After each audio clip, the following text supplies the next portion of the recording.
Hello, magla-live visual tayo ngayon sa Rich Farm. Titingnan natin kung legit ba itong Rich Farm na app.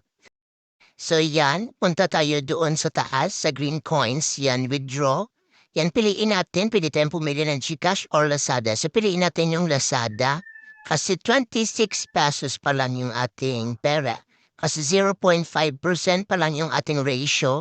So yan, ilagay lang natin yung Lazada number natin na ginamit sa Lazada at yan hindi pala mapupusid yan. Kailangan itanggalin natin yung zero sa ating number para ma-withdraw yan. So, yan, palitan lang natin. Kunin lang natin yung zero sa Lazada. Yan, withdraw natin ulit. Yan, kunin natin yung zero. Yan, lagay na natin start 9. Yan, successfully na-receive na natin yung ating winidraw sa Lazada. Yan, 26 pesos. So talagang legit talaga itong Rich Farm.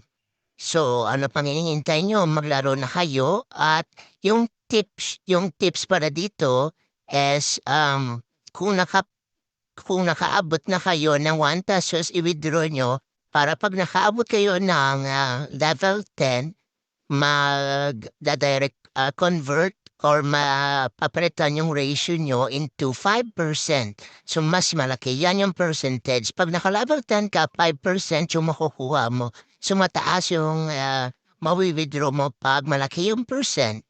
So, yan. Madali lang maglaro dito. Magtanim lang kayo at mag-harvest. Yan lang po at tingnan natin. Yan, pumasok na. Withdraw successfully. So, tingnan natin sa ating Lazada kung pumasok nga ba yung ating withdraw. Yan, open na natin yung Lazada natin at kung gagawa ka ng Lazada, so kailangan number yung gamitin nyo para madaling pumasok sa pag nag-withdraw kayo. So, tingnan natin, yan yung unang balance ko dyan is 14 pesos. Yung unang balance ko dyan. So, yan.